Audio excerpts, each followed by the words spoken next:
వృశ్చిక రాశి వారికి 21వ తారీఖు ఫిబ్రవరి నెల 2025 నుండి 28వ తారీఖు ఫిబ్రవరి నెల 2025 వరకు ఈ 8 రోజుల్లో గోచార ఫలితాలు ఏ విధంగా ఉన్నాయనేది సశాస్త్రీయమైన పద్ధతిలో తెలుసుకునేటటువంటి ప్రయత్నం చేద్దాము.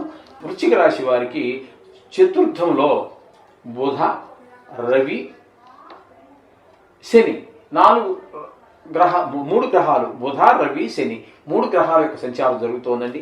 ఈ చతుర్థ స్థానంలో ఈ శని అనేటటువంటిది అర్ధాష్టమ శని అంటారు దీన్నే కంటక శని అని అంటారు.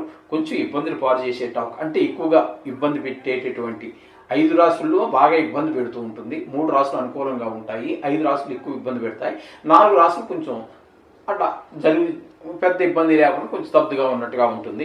అయితే ఇక్కడ చతుర్థంలో ఉన్నాడు కాబట్టి శని భగవానుడు కొంచెం ఇబ్బంది పెట్టేటువంటి పరిస్థితి ఉన్నది. కాబట్టి శని భగవానుడు ఫలితాలు కూడా కొన్ని మనకి ఈ 4వ స్థానం కాబట్టి ఇక్కడ సుఖాలన్నీ కూడా కొంచెం ఇబ్బంది పెట్టే మనం అనుభవించలేని పరిస్థితి ఉంటుంది. ఆ తల్లి గారి యొక్క ఆరోగ్య విషయంలోనూ ఆ వయసులో ఉన్నటువంటి ఆరోగ్య విషయంలోనూ చూసుకోండి. అలాగే విద్యలో వెనకబడే అవకాశం ఉంటుంది. భూమికి సంబంధించి ఇల్లు అమ్మటమో లేకపోతే కొనటమో ఇటువంటి వాటి ప్రయత్నాలు ఈ వారంలో నెరవేరేటటువంటి అవకాశం లేదు. అదే వ్యాపారం చేస్తున్న వారికి లాభాలు వచ్చేటువంటి అవకాశం కూడా కొంచెం తక్కువగానే ఉన్నాయి. అలాగే చతుర్థంలో రవి కూడా ఇంచుమించుగా అవే ఫలితాలు, కొంచెం అనారోగ్య పరిస్థితులు కూడా ఏర్పడే అవకాశం ఉంటుంది. అందుచేత రవి కూడా మీరు ఇల్లు కొనాలన్నా వాటి విషయంలో ఇబ్బంది పెట్టే అవకాశం ఉంటుంది. అలాగే బుధుడిని కనుక మనం తీసుకున్నట్టయితే ఇక్కడ బుధుడు మాత్రం చతుర్థంలో ఉన్నాడు కాబట్టి బుధుడు మాత్రం కొంచెం అనుకూలమైన ఫలితాలు ఇస్తూ ఉంటాడండి. ఈ 3 గ్రహాలలో బుధుడు ఒకడు మీకు అనుకూలమైనటువంటి ఫలితాలు ఇస్తూ ఉన్నారు. ఇకపోతే 5వ స్థానంలో శుక్ర, రాహు గ్రహాలు 2 గ్రహాలు సంచరిస్తూ ఉన్నాయి. శుక్ర, రాహు గ్రహాలు సంచరిస్తూ ఉన్నాయి. అయితే శుక్రుడు 5వ స్థానంలో ఉచ్చిలో ఉన్నాడు కాబట్టి ఆయన మీకు అనుకూలమైనటువంటి ఫలితాలు తప్పకుండా ఇస్తాడు. తద్వారా మీకు సంతానం కొంచెం అభివృద్ధిలోకి వచ్చే అవకాశం ఉంటుంది. మీ బుద్ధిబలం బాగా పనిచేస్తూ ఉంటుంది. అలాగే స్నేహం, మంచి స్నేహితులతో దొరకటం, మంచి వివేకంగా ఆలోచించగలగటం ఇట్లాంటివన్నీ కూడా మనకి బాగుంటాయి. అలాగే భార్యాభర్తల మధ్య అనుకూలత కూడా చాలా బాగుంటుంది. ఇంట్లో మంచి వాతావరణాన్ని కల్పించే అవకాశం శుక్రుడు ఒకటి వల్ల కలుగుతున్నది. బుధుడి వల్ల మంచి చెప్పుకున్నాం కదా. ఇకపోతే 5వ స్థానంలో రాహు యొక్క సంచారం సుఫలితాలు ఇవ్వదు. ఇక్కడ మన శుక్రుడి గురించి మనం ఏవైతే చెప్పుకున్నామో వాటికి తద్భిన్నమైనటువంటి ఫలితాలు, కుటుంబంలో మంచి వాతావరణం లేకపోవటము, అలాగే సంతానం విషయంలో ఆయన ముందుకు దోస్తూ ఉంటే ఈయన కొంచెం వెనక్కి లాగుతూ ఉంటాడు. ఈ విధమైనటువంటి ఫలితాలన్నీ రాహు వల్ల కలుగుతూ ఉంటాయి. అలాగే రాహు వల్ల కాబట్టి ఇక్కడ కొంచెము విష క్రిములు అంటే దోమలు కావచ్చు, బొద్దింకలు కావచ్చు, బల్లులు కావచ్చు, తేళ్లు, చేర్లు ఇవన్నీ ఇప్పుడు లేవనుకోండి. ఇప్పుడు ఎంత సిటీలో ఉన్నప్పటికీ కూడా ఇక్కడ కూడా బల్లులు, బొద్దింకలు ఇట్లాంటివి దోమలు ఇవన్నీ మనకి ఎక్కువగానే ఉంటూ ఉంటాయి. వాటి వల్ల కూడా కొన్ని ఇబ్బందులు కలిగించే అవకాశం మనకి రాహు వల్ల కనిపిస్తూ ఉన్నది. ఇకపోతే 7వ స్థానంలో గురువు యొక్క సంచారం జరుగుతూ ఉన్నదండి. 7వ స్థానంలో గురువు యొక్క సంచారం మాత్రం మంచి ఫలితాలు ఇస్తుంది, అందులో అభ్యంతరం ఏం లేదు.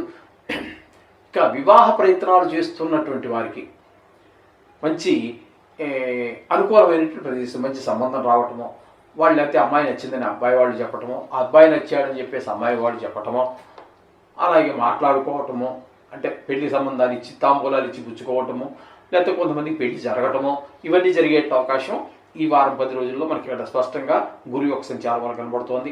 అలాగే వ్యాపారంలో విషయంలో కూడా ఎవరితోనో భాగస్వామ్యంలో మీరు చేస్తూ ఉన్నట్టయితే వారికి మీకు కూడా మంచి టర్మ్స్ అండి, కండిషన్స్ అన్నీ బాగా ఉండటము, మీకు వారికి మంచి మైత్రిత్వం ఉండటం, తద్వారా లాభాలు రావటము ఇవన్నీ కూడా మనకి ఈ 7వ స్థానంలో గురువు యొక్క సంచారం వల్ల జరుగుతూ ఉంటుంది. ఇకపోతే 8వ స్థానంలో కుజుని యొక్క సంచారం జరుగుతున్నది. దానివల్ల పెద్దగా మనకేమీ ఉపయోగం అంటూ ఏమి ఉండదండి. ఆ కొంచెం అంటే హఠాత్తుగా కొన్ని దుర్వార్తలు వినటము, కొన్ని ధన నష్టం జరగటము, కలహాలు, అందరితో కొంచెం మాట జాగ్రత్తగా మాట్లాడితే మంచిది, లేకపోతే కలహాలు వచ్చేటువంటి అవకాశం ఉంటుంది. అలాగే కొన్ని సందర్భాలలో పరాభవం కూడా పొందవలసి ఉంటుంది. ఈ విధమైన ఫలితాలన్నీ కూడా 8వ స్థానంలో కుజుని యొక్క సంచారం వల్ల జరుగుతూ ఉంటుంది. ఇకపోతే మీకు ఏకాదశ స్థానంలో కేతు యొక్క సంచారం జరుగుతున్నదండి. ఈ కేతు యొక్క సంచారం ఏకాదశ స్థానంలో ఉన్న కారణంగా మంచి ఫలితాలన్నీ, లాభాలు రావటము, రాజకీయ పరంగా కానీ వ్యాపార పరంగా ఉండటము, రాజకీయాల్లో ఉన్నటువంటి వారికి కూడా వారి వారి యొక్క జీవన విధానంలో కొంచెం లాభాలు కనబడటము, వ్యవహారంలో నైపుణ్యం కనబడటము, ఇవన్నీ కూడా మనకి ఆరోగ్యం బాగుండటం, ఇట్లాంటివన్నీ కూడా లాభస్థానంలో ఉన్నప్పుడు కేతు మనకి ప్రసాదిస్తూ ఉన్నారు. మొత్తంగా ఈ రాశి వారికి కనుక మనం చెప్పుకున్నట్టయితే బుధుని యొక్క సంచారము, శుక్రుని యొక్క సంచారం 5వ స్థానంలో శుక్రుని యొక్క సంచారము, 7వ స్థానంలో ఉన్నటువంటి గురుని యొక్క సంచారము, ఏకాదశ స్థానంలో ఉన్నటువంటి కేతు సంచారం వల్ల మనకి వివాహ విషయాల్లోనూ వ్యాపార విషయంలోనూ కేతు వల్ల మనకి మిగతా విషయాలతో పాటుగా లాభము, ధనార్జన ఇవన్నీ పెరగడం, నైపుణ్యం పెరగటము, అలాగే చతుర్థ స్థానంలో బుధుని వల్ల కూడా మనకి చాలా చక్కటి ఈ విద్య, పిల్లల యొక్క విద్య విషయం, గృహ విషయంలో, వాహన విషయాల్లో సుఫలితాలన్నీ కనబడుతున్నాయి. మిగతా గ్రహాలు కొంచెం ప్రతికూలంగా ఉన్నప్పటికీ మీరు ఖచ్చితంగా ఉంటాయండి. ఖచ్చితంగా ప్రతి రాశి వారికి వారఫలం చెప్పుకో, దినఫలం చెప్పుకో, సంవత్సర ఫలం చెప్పుకో, పక్షఫలితం చెప్పుకో, ఏమి చెప్పినప్పటికీ కొన్ని గ్రహాలు ప్రతికూలత ఉండనే ఉంటుంది. దీని గురించి ఒక మహానుభావుడు ప్రతిసారి ఎవరికో ఏదో దోషం చెబుతూ ఉంటుంది. మనిషిగా నువ్వు పుట్టావు, కర్మ అనుభవించడానికి పుట్టావు, అన్ని మంచి జరగవాలి. సాక్షాత్తు భగవంతుడి మానవ రూపంలో పుడితే కూడా కష్టాలు అనుభవించక తప్పదు. మహానుభావులు ఎంతోమంది దైవాంశ సంభూతులు ఉన్నారు. ఎవరి జీవితము సాపిగా జరగదండి.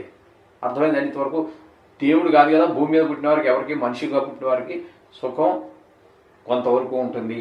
అది పూర్వజన సుకృతం వల్ల కొంతమందికి ఎక్కువ ఉండొచ్చు, కొంతమంది తక్కువ ఉండొచ్చేమో, కానీ అన్ని సుఖాలంటూ ఉండదు. అన్ని సుఖాలు ఉండాలంటే దేవుడుగానే ఉండాలి, అంతే. మనం కూడా దేవుడు కావాలి, ఇంతకంటే మంచి వేరే దారి అంటూ ఏముండదు. అంచేత 4 గ్రహాలు మాత్రం మొత్తం మీద వృశ్చిక రాశి వారికి అనుకూలమైన ఫలితాలు ఉన్నాయి. మిగతా వాటి గ్రహాలు కొంచెం ప్రతికూలత ఉన్నప్పటికీ ఇది వారం రోజులు. ఏదైతే రాశిగతమైనటువంటి ఫలితాలు వ్యక్తిగతము కానే కాదు, దానికి అనుసంధానం చేసుకోండి. మా దగ్గర కూడా జాతకం రాయించుకోవచ్చు, మేము రాసిస్తాము. ఆ విధంగా దానికి అనుసంధానం చేసుకోవాల్సిందే. కాబట్టి మీరు కంగారు పడాల్సిన పని లేదు. గుడికి వెళ్ళండి, నవగ్రహ ప్రదర్శన చేసుకోండి, దేవుని దర్శనం చేసుకోండి, అంతా శుభం జరుగుతుంది. ఏ మాత్రం కంగారు పడాల్సిన పని లేదండి. శుభం భూయాత్.